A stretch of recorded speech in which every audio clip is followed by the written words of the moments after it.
What's going on, everyone? Welcome back to the channel. My name is Dr. Vincent Esposito, and today we're going to be going over 3 different ways to make broccoli. Now, broccoli, like most leafy greens, are in season in the late spring, early summer, and they all pack a ton of nutrients. Now, there is some overlap, but let's talk a little bit about broccoli specifically. So broccoli is actually a really good source of vitamin C. In fact, it's very underrated when it comes to that. Also, due to the carotenoids found in broccoli, they're a great source of your beta carotenes. Like most plant foods, broccoli is a fantastic source of potassium. Broccoli is a cruciferous vegetable, so it is a fantastic source of sulforaphanes. So sulforaphanes are really found in this cruciferous vegetable family. So think things like broccoli, like cabbage, cauliflower, and Brussels sprouts. And these sulforaphanes are really important when we're talking about liver detoxification and reducing cancer risk. Now, broccoli is also a fantastic source of vitamin K.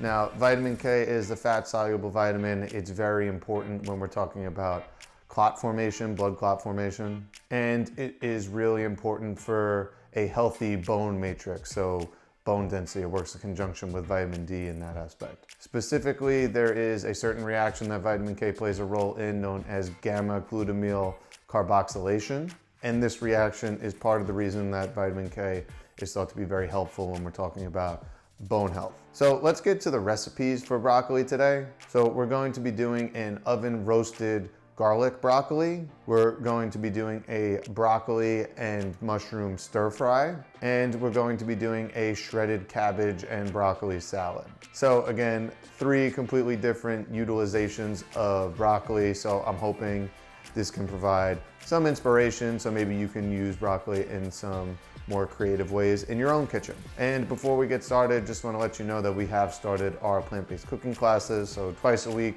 if you want to cook along with me live, you can do that. There will be information in the description below. But I will stop wasting your time. Let's hop right into the recipes. Okay, so we're going to start with roasting our broccoli first. So have a head of broccoli, and I put in some garlic cloves. I believe this was a whole head. Again, you can use less if you want. A little bit of salt, a little bit of pepper, and then we're going to squeeze a lemon all over the broccoli just to add a little bit of acidity. A little bit of olive oil just to coat everything, and if you want to skip the olive oil, feel free to do so. But we're going to give that a toss. I like getting in there with my hands, making sure everything is coated evenly, and then we're popping it in the oven for 15-20 minutes at 400 degrees.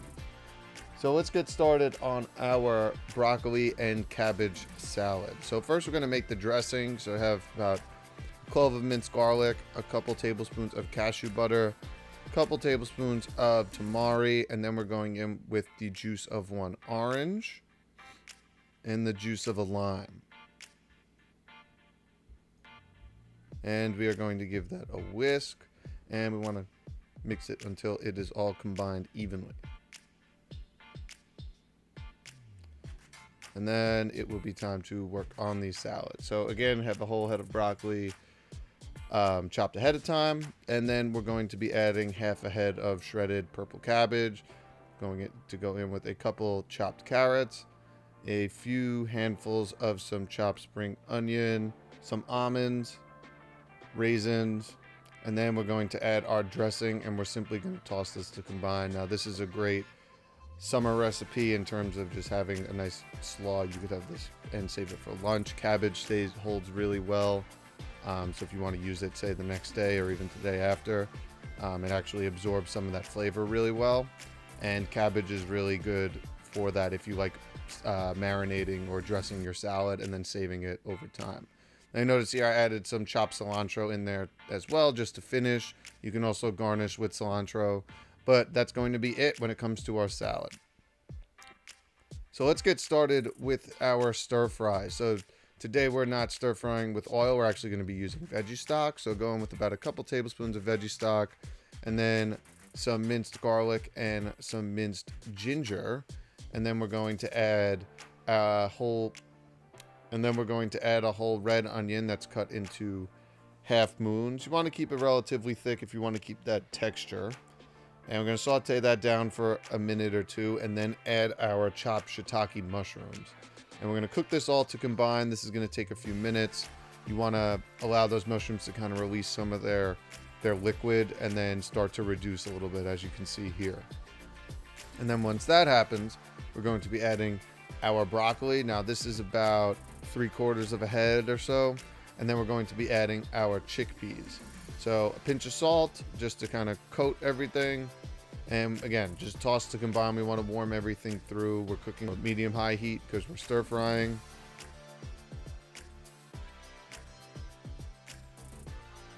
And then we're going to go in with our sauce. So our sauce today consists of a tablespoon of white wine, rice wine vinegar, tamari, coconut nectar, and some vegetable stock. So we want to kind of reduce that down fully so it thickens a little bit and that you're coating your vegetables evenly. So you're getting that flavor kind of every bite. That's really what you're looking for here. And then once that's done, we're going to remove it from heat and we can serve that with rice. So those are our 3 recipes using broccoli. Again, a little brighter for the summer. I'm hoping that these really can add some pop and variety into some of your summer cooking. So I hope you enjoy these. Again, as I mentioned before, we are doing cooking classes twice a week. So every Monday and Wednesday, you cook along with me. There will be more information in the description below. So if you're interested in that, check that out. But again, 3 great recipes for the summer. Thank you for tuning in. I hope you enjoyed today's recipes. We will see you next week. You could check earlier recipes out. I will post those up here. And until next time, take care, and I will see you next Thursday.